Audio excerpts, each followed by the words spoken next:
Ryan and Nathan graduated the same year. They work the same job. They both earn $90,000 a year.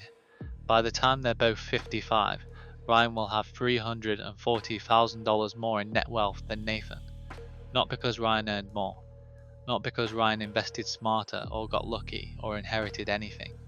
Because Ryan lives in Austin, Texas, and Nathan lives in New York City.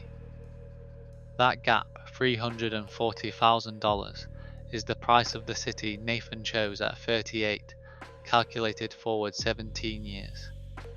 It is sitting in Nathan's life right now, invisibly, accumulating every single month, and Nathan has never once run the number. Most salary comparisons stop at the headline figure. They tell you what a job pays in one city versus another and call it done. That comparison is wrong, and it's wrong in a way that costs you six figures over the course of a career if you never do the math yourself. By the end of this video, you'll know the exact breakdown: the tax gap, the housing gap, the investment gap, and the single monthly figure that separates the financial lives of two people who, on paper, look exactly the same.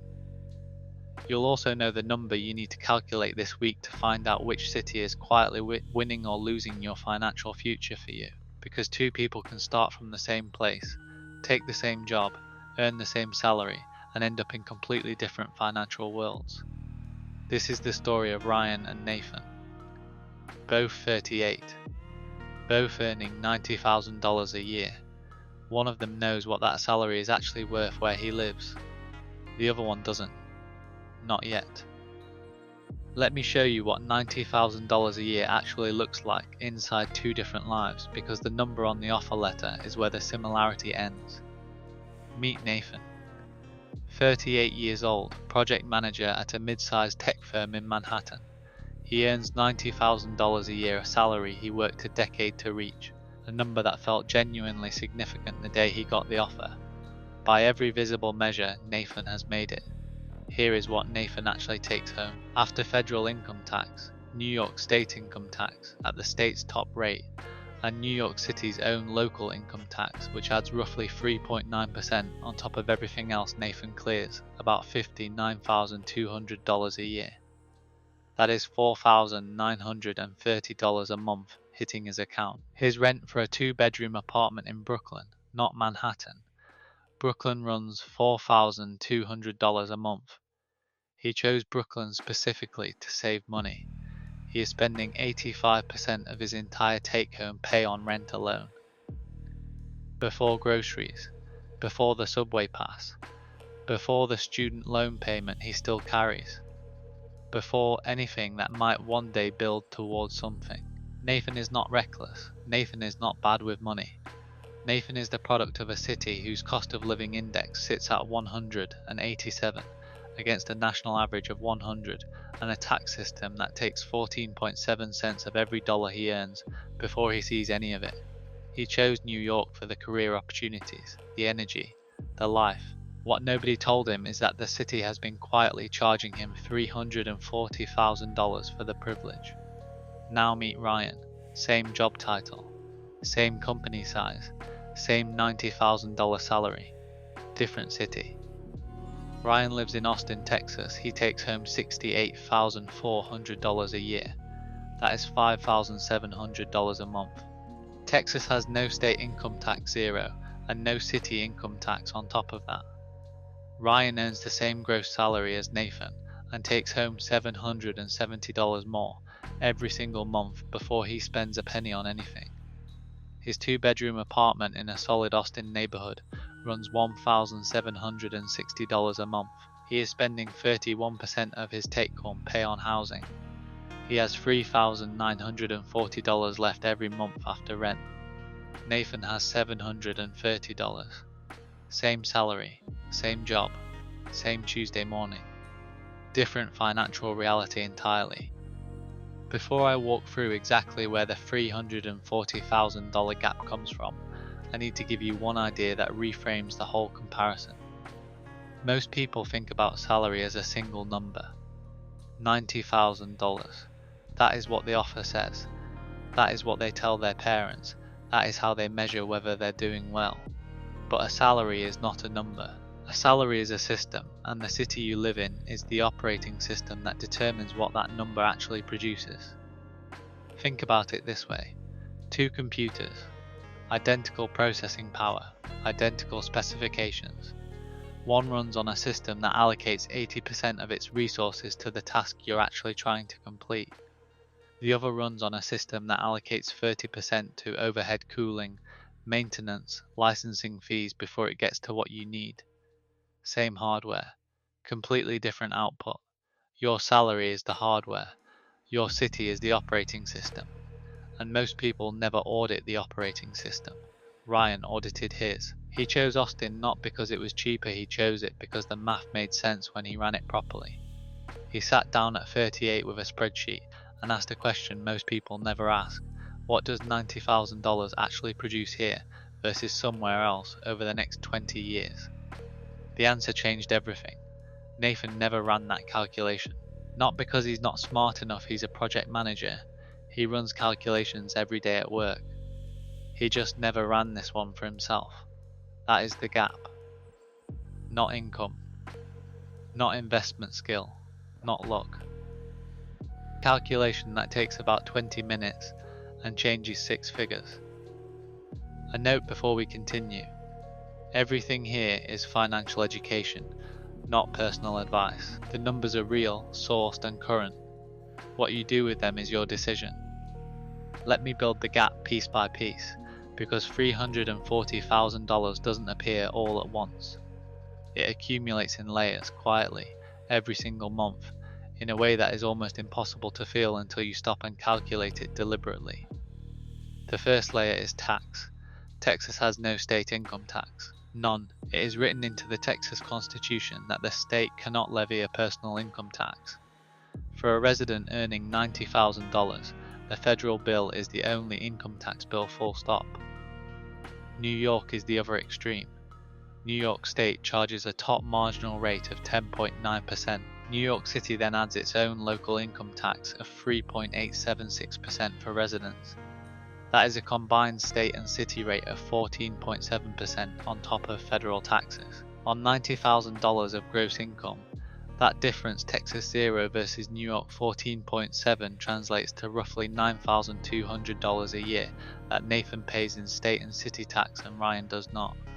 $9,200 every year, not invested, not saved. Gone at a modest 7% annual return. $9,200 a year compounding over 17 years grows to approximately $280,000. That is the tax layer of the gap alone, before we touch housing, before we touch cost of living, before we touch a single lifestyle decision either man makes. Nathan does not feel this money leaving. It was never in his paycheck. It has never appeared on a bill. It has never shown up as a line item in his budget. It simply does not exist, and that invisibility is precisely what makes it so expensive. Ryan doesn't think about it much either. Because it's also invisible on his end, it's just money that stays in his account, gets directed toward his investments, and compounds forward without ceremony or announcement. The gap does not feel dramatic in the month it is created. It just quietly becomes $340,000 17 years later. The second layer is housing, and this is where the gap becomes genuinely difficult to defend. Austin's cost of living index sits at 105 in 2026. The national average is 100. Austin is, in other words, basically average, neither dramatically cheap nor expensive. A 2-bedroom apartment in a good Austin neighborhood runs about $1,760 a month, according to Apartment List August 2026 data. New York City's cost of living index sits at 187. That is 87% above the national average. A 2-bedroom in Brooklyn, not Manhattan, Brooklyn. The borough people moved specifically to pay less runs, approximately $4,200 to $4,500 a month in 2026. The monthly housing gap between Ryan and Nathan is roughly $2,500 to $2,700 every month on the same salary. Here is what that gap means in practice. Ryan puts $1,500 a month into a low-cost index fund. He started this at 38, he keeps it going, he does not touch it. At 7% annual return over 17 years, that $1,500 monthly contribution grows to approximately $580,000. Nathan cannot make that contribution. His housing cost has consumed it before it ever existed. He is not failing to invest because he lacks discipline. He is failing to invest because the city has already spent the money he would have invested before he sees it. This is the part of the salary comparison that every video stops short of showing you. They compare the rent figures. They don't compound the difference forward. Nobody runs this number. The gap between a $2,000 rent and a $4,500 rent is not $2,500 a month. It is over 17 years at 7% the difference between retiring with options and retiring without them. Let me put the full picture together, because the gap is not one thing, it is the combination of everything compounding simultaneously that nobody adds up. Ryan at 38. Austin, take home $5,700 a month. Rent $1,760. After rent, $3,940 remaining. He puts $1,500 of that into index funds each month. His groceries, transport and life run about $1,600 a month. Austin is close to the national average on everyday costs. He saves and invests consistently. Nathan at 38, New York City. Take home $4,930 a month. Rent $4,200. After rent, $730 remaining. His groceries, transport and MetroCard run about $900 a month in New York. The city is meaningfully more expensive on everyday costs too. Nathan is not saving anything. He is in fact spending slightly more than he earns most months, carrying a small balance on his credit card that never quite clears. Nathan is not irresponsible. He is simply living in a city where $90,000 after taxes and rent does not cover a modest life without subsidy. Now here is the calculation that nobody ran for either of them. Ryan invests $1,500 a month from age 38, at 7% annual return, the long-run average of a broad US index fund over 17 years. That investment account reaches approximately $580,000 by the time both men are 55. Nathan invests nothing, because there is nothing left to invest. His account at 55, essentially the same as it was at 38 whatever, came in from his employer's 401k match if he was lucky enough to participate, and not much else. The gap between them, $340,000, not a single decision, not a single dramatic moment. 17 years of the same month, repeated Ryan in Austin with room to breathe, Nathan in New York with room for nothing. Same job, same salary, same ambition, same effort, different city, $340,000 apart. And here is the honest complexity, because this video would be incomplete without it. New York is not just expensive, it is expensive for reasons. The career acceleration is real. The network density is real. The salary trajectory for certain industries runs steeper in Manhattan than almost anywhere else in America. If Nathan's salary grows to $140,000 by the time he's 45, which is entirely plausible in his field in that city, some of this math changes. The gap narrows. It may not reach $340,000, but for the median professional on $90,000 who stays at roughly that income level for the working stretch of their 30s and 40s, which is most people, the city math does not lie. And most people never run it. Here is the part of this conversation that is harder to quantify, but impossible to ignore. Nathan chose New York, not just for the salary or the career opportunity. He chose it for the energy, the culture, the possibility of being somewhere that feels like the center of something. He chose it for the restaurants and the people and the feeling, on a Saturday morning, of being in a city that is fully alive. These are real things. They have real value. They do not appear on a cost of living spreadsheet, and they should not be dismissed. Ryan chose Austin for different reasons. He chose it for the space, the pace, the ability to own something, to breathe, to not feel the walls of his financial life closing in every month. He chose it because when he ran the numbers at 38, he realized that New York was asking him to trade his financial future for a zip code, and he decided that was not the trade he wanted to make. Neither man is wrong. What they are is different, and the difference matters most when it is made deliberately, with clear eyes on what each city actually costs over the course of a career. The problem is that most people make this choice without ever running the number. They choose a city for the job offer, for the excitement, for the life they imagined, for a partner, for proximity to family. These are all legitimate reasons, but almost nobody sits down at 38 with a spreadsheet and asks, what does this city cost me in dollars over 20 years? And am I making that trade knowingly? Nathan never asked the question. He is not aware that his city is costing him $340,000. He is aware that money is tight, that he is not saving, that something feels slightly off about his finances, despite a salary that should feel substantial. But he has not run the number that explains why. He has not connected the monthly shortfall to the city level arithmetic that produces it. That is the gap this video exists to close. Not to tell you which city is better, to show you what each city actually costs in dollars, calculated forward so the decision you make is a real one. Ryan's first move was not moving cities. His first move was opening a spreadsheet on a Sunday afternoon when he was 37, while he was still in his previous city, and running 4 numbers. Take home pay in City A. Take home pay in City B. Rent in City A. Rent in City B. That is it. That is the whole first calculation. What is left after tax and rent in each place? Multiply the difference by 12. Multiply that by 20. That is your city gap. It is not the complete picture, but it is the number that tells you whether the more detailed calculation is worth running. Ryan's number told him Austin was worth the deeper look, so he ran the deeper look. Here is what you do this week. Not next month, not when things calm down.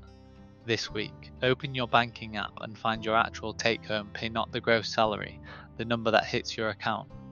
Then find your actual monthly rent or mortgage. Subtract rent from take-home. That remainder is what your salary produces after housing in your current city. Now find what the same job pays in 2 other cities, 1 higher cost, 1 lower cost, and use any cost of living calculator to estimate the take-home and the rent in each. Subtract, compare. You are looking for the city that produces the largest remainder. That remainder is what gets invested, what gets saved, what becomes something 20 years from now. If the calculation shows your current city is the best option, maybe you have career trajectory that more than compensates, maybe your rent is below market, maybe your savings rate is strong despite the costs, then you have confirmed a good decision. That is also a valuable result. If the calculation shows a gap you have never seen before, you now know something Nathan does not, and knowing changes what you do next. The tool linked below helps you run this calculation. It maps your specific income and location to the monthly remainder and the 20-year compound gap. It takes about 10 minutes. That is Ryan's Sunday afternoon, right now, in a browser tab. Here is where our 2 men end up not as numbers but as mornings. Ryan is 55, he still lives in Austin. He drives a 4-year-old pickup truck he bought outright. His house, a 3-bedroom in a quiet neighborhood 12 minutes from downtown, has a mortgage he will finish paying in 3 years. His investment account, which he has been feeding quietly since he was 38, sits at just over $580,000. He could stop tomorrow and the numbers would carry him. He hasn't decided to stop. But he could. That is the point. He could. Nathan is 55. He still lives in New York. He still loves it genuinely. The city has given him things that cannot be valued on a spreadsheet. But his savings account is thin. His retirement account is behind where every calculator said it should be by now. He has been meaning to fix this for about 7 years. He has been waiting for the month where it becomes possible. That month has not arrived yet, and he is beginning to understand, at 55, that it may not. Nathan is not a cautionary tale. He is a portrait of a choice that most people make without knowing they are making it. The choice is real, the trade is real, and the outcome is real, and almost nobody runs the numbers before they sign the lease. The distance between these two men was not income, it was not ambition, it was not talent or discipline or any quality that Nathan lacks and Ryan has. It was a Sunday afternoon with a spreadsheet. It was the question nobody had told Nathan to ask. It was 17 years of a monthly gap that felt invisible in the month it was created and added up to $340,000 by the time both men were 55. You are standing where they both stood. The city you live in is not a fixed fact. It is a financial decision, and like all financial decisions, it compounds one direction or the other, whether you make it consciously or not. Nobody ran it city by city for you. So now you have. If this changed how you see your city, two things. Subscribe, because every video on this channel runs the numbers that most people never calculate on the decisions that are already shaping your financial future, whether you're thinking about them or not. And run your own calculation before the tab closes. The tool linked below takes 10 minutes. It maps your salary and city to the monthly remainder and the 20-year gap. That's Ryan's Sunday afternoon, right now in a browser tab. I'll see you in the next one.